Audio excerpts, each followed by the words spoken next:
Imagine standing on the touchline of a World Cup final.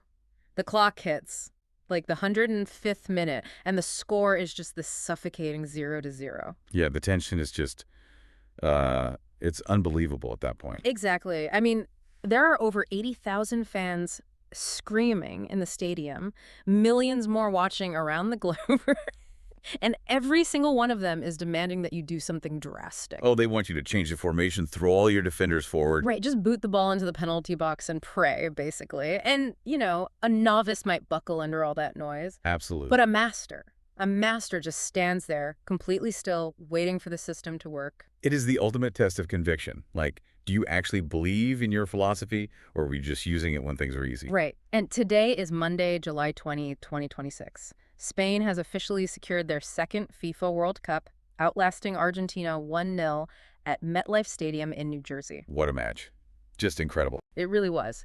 And you, our listener, you sent us this absolutely incredible source document for this deep dive today. It's titled Spain's World Cup Double, a chronicle of mastery, coaches, and heroes. Which is such a great title, by the way. Oh, it's fantastic. But we aren't here to just redo the box score. We are going to unpack the almost eerie, highly poetic parallels between Spain's 2010 victory in South Africa and this brand new 2026 triumph in the USA. Yeah, because it goes way beyond just the stats. Exactly. Through these notes, we're going to extract a profound life lesson about mastery, the psychology of high performance, and, well, what it actually looks like to trust the process when the entire world is screaming at you to panic. Okay, let's unpack this. The architecture of these two victories side by side, it really forces us to look past the grass and the football. I mean, this is a case study in organizational psychology under the most extreme pressure imaginable. It really is. So let's pull the lens back a bit and look at the raw outcomes of these two finals, because history hasn't just repeated itself here, it has flawlessly rhymed. That's a great way to put it. Think back to 2010, right? Spain against the Netherlands in South Africa. It is a brutal, just exhausting match. Oh, heavily physical. Yeah, and regular time ends scoreless. Everyone's nerves are completely fried. The game drags deep into extra time until the 116th minute, right? Yeah, the 116th. Right, when Andres Iniesta finally finds that solitary, legendary goal to win it 1-0. A moment completely etched into the collective memory of this sport. I mean, it was the culmination of an agonizing war of attrition. Now bring that exact same framework into 2026. Spain versus Argentina. Two entirely different generations of players, 16 years apart, and yet the script is almost identical. It's wild. A grinding, scoreless draw at the end of 90 minutes. Extra time, the tension is unbearable again. And then a 1-0 victory sealed in the 106th minute. Barely 10 minutes off from the 2010 goal time. Exactly. We have this undeniable Spanish dynasty acting as perfect bookends. To me, it's like watching a masterful movie sequel. When the pacing, the atmosphere, that suffocating suspense where you're certain it's going to penalties, it all perfectly mirrors the original, right down to the euphoric last-minute resolution. What's fascinating here is that back-to-back extra-time nail-biters across two totally different eras, well, they point to a systemic, deeply ingrained trait. How so? Well, achieving that kind of result once, it might involve a lucky bounce or, a singular moment of individual brilliance. But when a national team can endure that highly specific type of excruciating psychological pressure against prime opponents like the Netherlands or Argentina, keep a clean sheet, and find a breakthrough in the dying minutes of extra time twice, you are looking at institutional DNA. That makes a lot of sense, but how does that DNA actually function in real time? I mean, when the clock hits the 100th minute, your legs feel like lead, and the margin for error is literally zero. What is happening in the minds of these players? So they rely on cognitive anchors. In those dying minutes, the physical body is completely depleted, right? Lactic acid is flooding the muscles, vision narrows, and the brain's instinct is just to panic. Just kick the ball away. Exactly, to rush, to force a chaotic solution. But the Spanish institutional DNA is built to override that panic. They were conditioned from the youth academies to trust their spatial geometry over their impulses. They don't look at the clock, they look at the spaces between the defenders. Man, that focus on spatial geometry over impulse, that brings us directly to the individual who actually found that space and sealed the deal in 2026. Yes. The poetry of this match isn't just in the identical scoreline, it's in the name of the hero, Ferran Torres. He is a player who really embodies the turbulence and the triumph of modern elite football. Definitely. You look at the biographical details in the source document and you see the immense weight this guy has carried. He's a leap year baby born February 29th, 2000 in Foyos, Valencia. Right, which makes him special from day one, apparently. Literally. And he has had the prodigy label slapped on his forehead since he was a kid, coming up through Valencia's academy. He makes history as the very first player born in the 2000s to play in La Liga back in 2017. Huge milestone. Huge. Then he jumps to Manchester City, secures a Premier League title and an EFL Cup, and then he makes this massive high-stakes move back to Spain to join Barcelona in January 2022. For a huge fee, too. Right. And he's racking up goals. I think the document says 65 goals in 207 matches. He's part of a domestic treble in the 2024-25 season. He wins the Euros with Spain.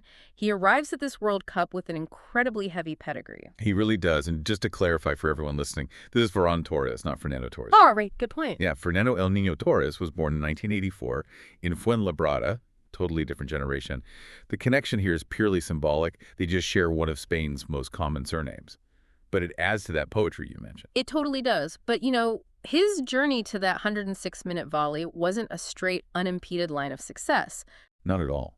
The narrative of the untouchable prodigy often hides the psychological toll it actually takes on the human being. And the sources are incredibly transparent about that toll. Ferran hit a wall during his time at Barcelona. He lost his starting spot, his form dipped, and most importantly, he lost his confidence. Which can be a death sentence for a forward. Exactly. The notes detail how he actively sought out a sports psychologist to rebuild his mental state. Now, flash forward to the 2026 final. He doesn't start. He comes off the bench in the 62nd minute. Right into the fire. The pressure is astronomical. So I have to ask, in a massive World Cup final, why would a coach look at his bench, bypass other players, and put his absolute trust in a substitute whose confidence had recently shattered so badly that he needed clinical intervention to get back on the pitch? It's a great question. And it's because the manager understood the mechanics of a rebuilt mind. I mean, we have to completely discard this archaic 20th century view of sports psychology. How so? Well, decades ago, a player asking for a therapist was labeled fragile. It was viewed as a competitive disadvantage. But today, the paradigm has completely flipped. Okay, but flipped in what way? A player who has never faced a crisis of confidence has a brittle ego. They haven't been tested. When they eventually make a mistake on a massive stage, they shatter because they don't have the tools to process failure. Ah, they don't know how to navigate the dark. Precisely. Ferran Torres had already navigated the dark. Working with a sports psychologist isn't about, sitting on a couch and venting. It is rigorous cognitive behavioral conditioning. Right, it's active work. Exactly. It involves detaching your self-worth from a missed pass. It is the practice of resetting your central nervous system in real time. So when Luis de la Fuente, the Spanish coach, when he publicly praised Ferran's resilience leading up to this tournament, he was acknowledging a tactical advantage. Oh, wow. I never thought about it like that. Yeah, a player who has hit rock bottom, dismantled his own insecurities, and painstakingly rebuilt his confidence is mentally bulletproof. So when Ferran stepped onto the pitch in the 62nd minute, he wasn't afraid of the pressure because he had already survived his own worst fears. Which perfectly explains the sheer physical audacity of the goal itself. A powerful left-footed volley in the 106th minute.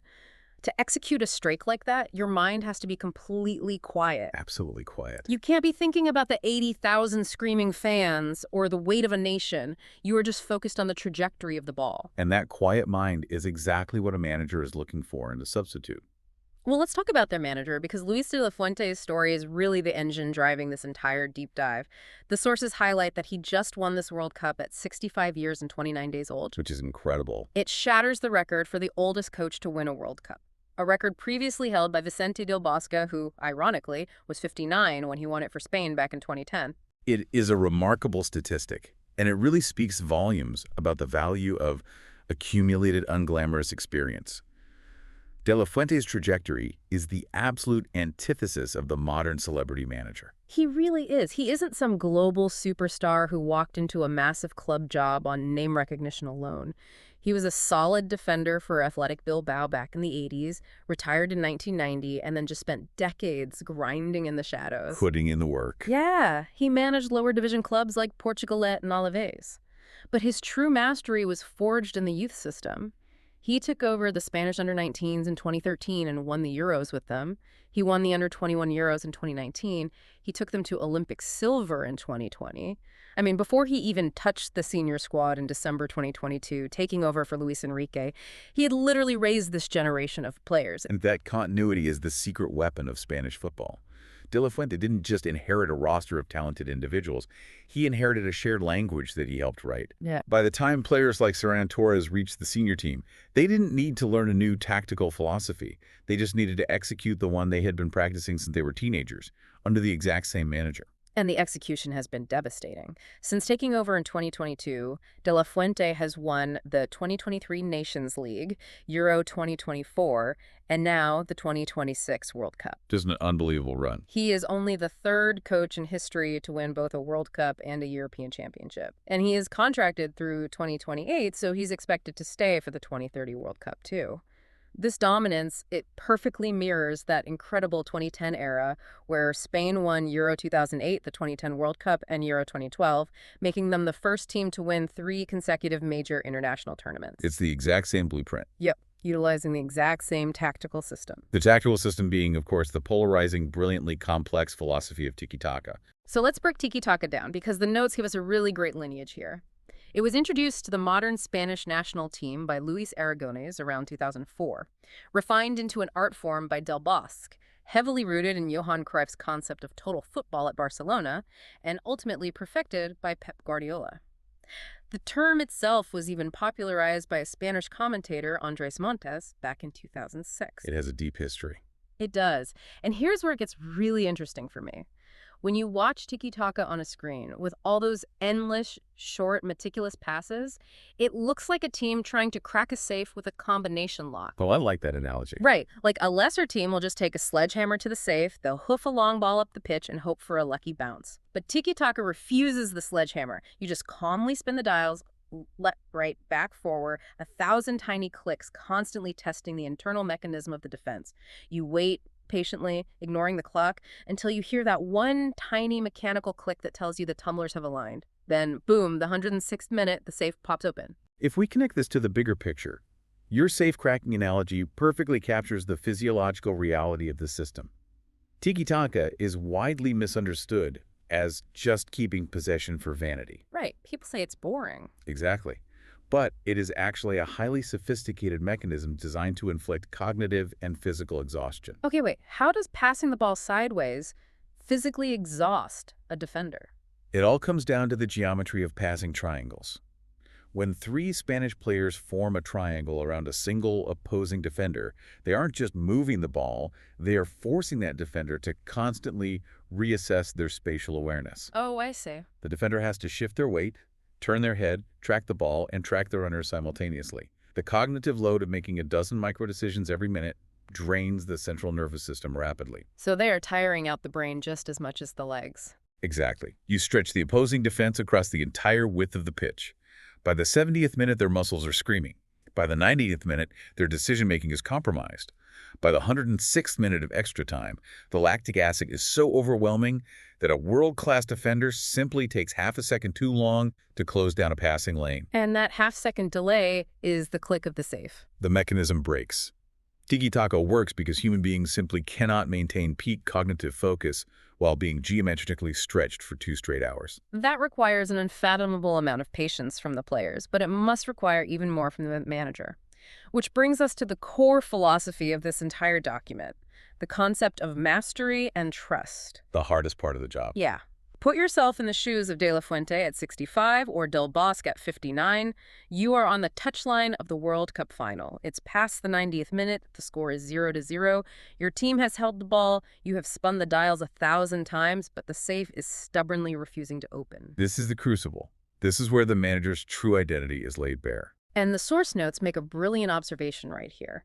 A younger, perhaps more insecure coach would likely abandon the system in that exact moment. Almost certainly. The anxiety is peaking, the crowd is restless, and the fear of being blamed for a loss is just overwhelming.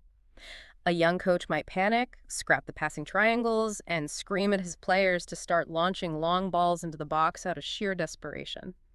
But these 2 older managers refuse to blink. Because they understood the definition of mastery outlined in your notes. Mm. Knowing who you are, trusting what you do, and absolutely refusing to panic. They did not manage the game to avoid losing, they managed it to win on their own terms. And the document applies this beyond the pitch, too, connecting it to mentors, tutors, or leaders in any industry. The true masters don't chase the latest trendy hack when pressure mounts. They rely on the fundamentals they have rigorously tested over decades. When a system isn't yielding immediate results, they don't spiral into doubt. They look at the friction and say, I have seen this before. Keep going. There's this fantastic quote in the text. The master has failed more times than the beginner has even tried. It's so true. Yeah. That reservoir of experience fundamentally changes how you perceive time and pressure. When De La Fuente looks at a scoreless game in the 95th minute, he doesn't interpret that as failure or impending doom. He recognizes it as the natural, expected friction of the process. Right. He knows tiki-taka works because he has watched it exhaust opponents 1,000 times over his 36-year career. He trusts the math of the system more than he fears the ticking of the clock. But wait, let me push back on that a bit. Isn't our cultural definition of perfection usually a flawless, easy victory? Like, we think of perfection as a flashy 4-0 blowout where everything goes exactly to plan. Why are we and the author of this document looking at a grueling, messy, exhausting 1-0 extra time nail-biter and calling it perfection? That's a really fair question. But it's because coasting to a 4-0 blowout when the wind is at your back, that doesn't require deep emotional regulation. It's easy to stick to your principles when you are winning comfortably. Yeah, that's true. But maintaining your identity, strictly adhering to your complex passing geometry, when the scoreboard is completely blank, when your legs are giving out, and when the entire world is screaming at you to abandon your philosophy and force a result, that requires unshakable faith in your own truth. Wow. The mastery is found in the discipline to not abandon your core philosophy when you're terrified. A 1-0 win in extra time is the pinnacle of perfection because it proves, definitively, that your belief in your system is stronger than your fear of losing. Your belief in your system is stronger than your fear of losing. So what does this all mean? That's the million-dollar question. We started this deep dive with a stack of notes about a football match, about dates, venues, and a volley in New Jersey. But what you, our listener, really provided us was a masterclass on patience and trusting your foundations. 100%. Whether you are preparing for a massive boardroom presentation, learning a complex new skill, or trying to guide a team through an unexpected crisis, the ultimate takeaway is the same. You have to trust the process. You cannot panic and completely abandon your identity just because the immediate results aren't showing up on the scoreboard. And this raises a really important final thought, especially for how we operate today. I mean, we live in a culture that is entirely obsessed with instant gratification. Oh, totally. Everything has to be right now. Right. We constantly demand life hacks, immediate feedback loops, and we always want to skip straight to the 4-0 blowout. But when we analyze the older managers in this document, the ones who secured their permanent legacy simply by refusing to rush, well, it makes you wonder. Wonder what? In a world desperately chasing quick fixes and immediate validation, is the true, ultimate competitive advantage simply the willingness to be bored, to be incredibly patient, and to calmly execute the fundamentals until the safe finally clicks open? It just might be the only advantage that actually lasts. To our listener, thank you so much for bringing these brilliant, deeply thoughtful sources to our table today. This has been a phenomenal deep dive, and we hope it helps you spin the dials on whatever safe you are trying to crack this week. Keep trusting your truth, and we will catch you on the next one.